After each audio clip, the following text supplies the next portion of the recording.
boy. Did you guys touch on this in that last episode before the break? I think it happened right around then, but like I don't know. I think I don't think anything had been filed yet, but there was definitely, we were getting to that point where it was coming up more frequently in a way that you're like, someone's eventually going to file this. Sure did. Yes, suit has been filed in a California court, basically alleging that CD Projekt misled its investors about the state of the game, specifically citing those last-gen versions and the game being pulled from sale.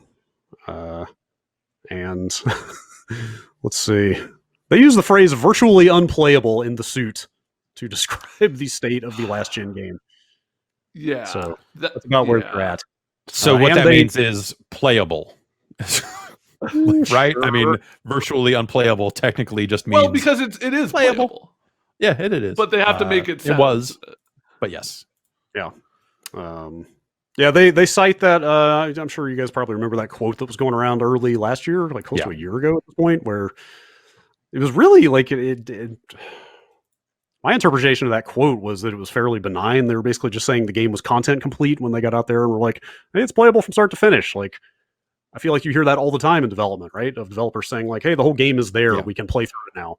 Like, and that's not to say it is free from bugs and all that other stuff. That's not what that means. It just means like, hey, the content is in there. Obviously, we still need to iron it out and fix stuff, but like we're done plugging things into the video game. We just need to be like get it all working, which that's the part they didn't do. Right. But yes, be that as it may, the people behind this lawsuit have seized on that public statement as being misleading and false.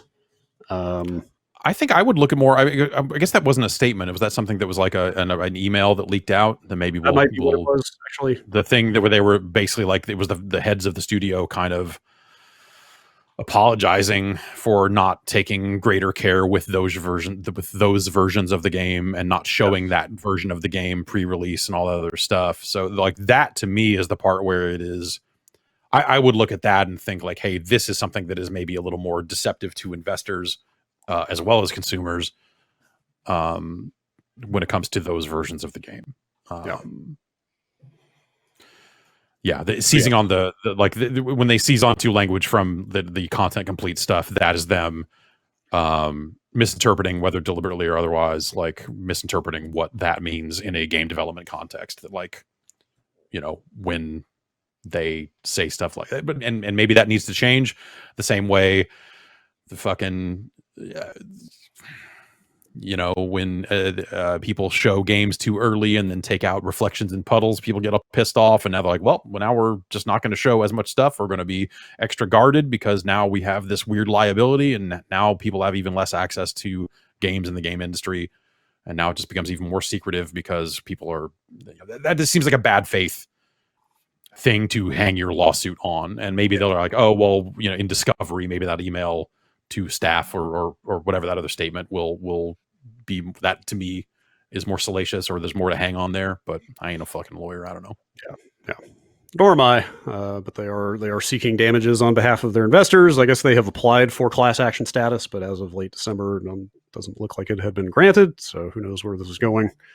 But I guess there's like no sign of that game coming back to PSN or the PlayStation Store. Like they haven't said a word, have they? Since they it's been patched multiple times. They're up to like what version 106 or something like that now. That's the last one I saw. Yeah. And yeah, I don't know. I don't know what state the game is in currently. But yeah, I don't know. Like a lot of these, like an investor lawsuits and that sort of stuff seems like a weird.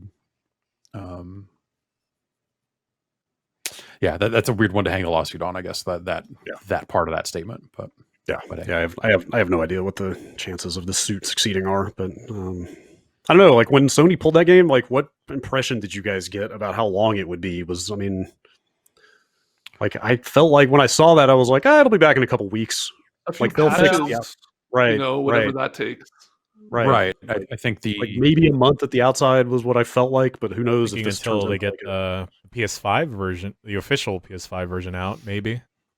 So yeah, I guess in Sony's case, they sell separate versions for PS4 and PS5, so they could put a PS5 only version on sale and feel good about that. But who knows when that is? Yeah, I would have guessed like a month. I think if someone had asked then how long is this off, I would have said like, oh, they work really hard on patches for a month, and then it probably gets to a place where Sony can at least say, hey, we're going to sell it again. Right. But I wonder how, like Sony can't be happy about being forced to give a bunch of refunds, as they are not necessarily set up to do that, which is, I think that part of that is kind of on them. And I'm sure as partners, they don't like being maybe thrown under the bus a little bit by some of that refund stuff that CD Projekt Red put out. So you have to wonder if some of this is like them going the extra mile to be like, yeah, we'll put it back up when we get around to it. Yeah, right. We'll put it back up when you guys fix it. Keep working, I guess. Yeah, I don't actually know. Chat just reminded me that CD Projekt did put out that statement at one point that they had big updates in. Well, actually, it was like an investor call. I think January and February they would have like big substantive updates. So maybe that February update is the one or something like that. I don't know. But at that point, like, has the world moved on by February? Yes. Like, it depends, right? I mean, look at Witcher 3. That's a game that had a really long life. Yeah, like, obviously the launch wasn't nearly as troubled as Cyberpunk's, but like if they make good on Cyberpunk, there are enough people that already really like that game that know how it's flawed that can, in 6 months be like, look, these were the biggest problems with the game. They fixed these. You should go back and check it out. It's actually worth checking out.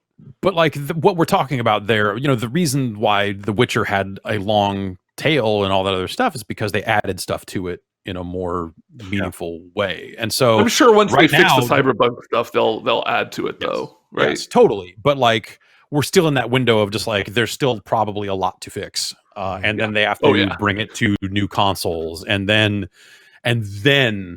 maybe they get back around to like, oh, we've got a bunch of new content to finish up and make, and we'd better make sure it's good. But like, the comparisons to Witcher 3, I think, are really, they don't fit in a lot of cases. I think what you're saying, like, I think makes sense. But generally speaking, people saying like, oh, well, it's, I love The Witcher 3. And it's like, oh, if you don't like The Witcher 3, then of course you don't like this game, which some people said to me, but like, these games are before you even played it. Yeah, exactly. Like these games are so dramatically different. I mean, I'll tell you this, I think Cyberpunk is better than The Witcher 3 from terms of like the story and the theoretical gameplay. If they got that patched up to a point where it was as polished as it should be, I would much rather play Cyberpunk than The Witcher 3. But I also recognize that I think everything I've seen about The Witcher 3 from a storytelling and depth of story and all that other stuff is far better. So like people can disagree with that all day long, and I'm sure they do, and they can fuck off. I don't care. Like I just didn't like The Witcher 3. But that doesn't, like, Cyberpunk is such a different game that it just doesn't, like, it's just not that meaningful of a comparison. So you can look at it from the perspective of just like, well, here's what they did to give The Witcher 3 such a long lifespan post-release. But a lot of that has to come from new content, because especially with a game like Cyberpunk, like, you will have a lot of people right now that have finished that game, and like, they can fix all they want. It doesn't matter. Like, I'm not like, those decisions got made. I made the choices that my version of that character would make. And I don't care if they go back and fix it so it's not buggy. I saw credits. There's not much left in that game that I want to go back and see from a side quest perspective. And the ones that I do want to see involve me playing a different character, because they're like romance option related. So it would be like having to start over from scratch, which I'm definitely not going to do. So like the idea that like they're going to fix this game, like, I think there is an aspect, and there will be people that hold off, or people that buy it later and get a better experience or whatever. And that's, they should fix the game.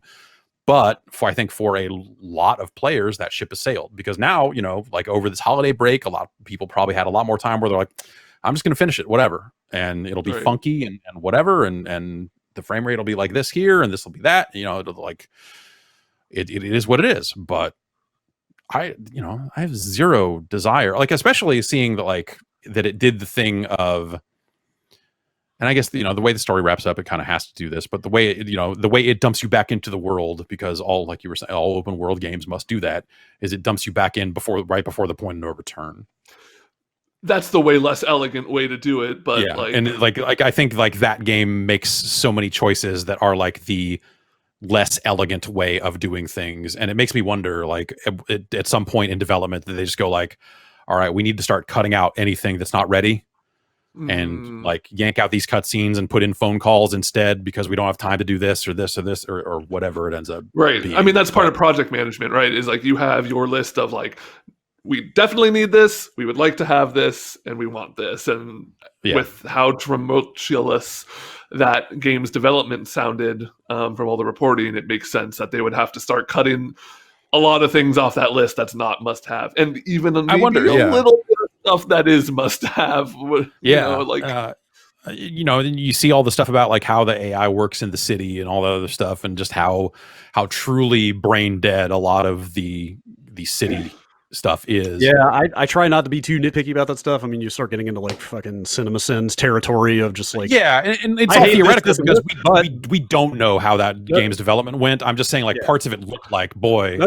Like I say that to agree with you, because I have been looking at some YouTube videos out there of people breaking down like, hey, you don't catch on fire when you stand on top of burning garbage. You know what I mean? Like, you stand in the middle of a fire and it doesn't affect your character, or it just kind of hurts you. You know what I mean? Like, just lists of shit that seems nitpicky, but on the other hand, it's like, hey, this is stuff that is important to make a game, and especially a big open world, feel like lived in and realistic, to have your character and the AI all interact with each other, and it kind of doesn't have that.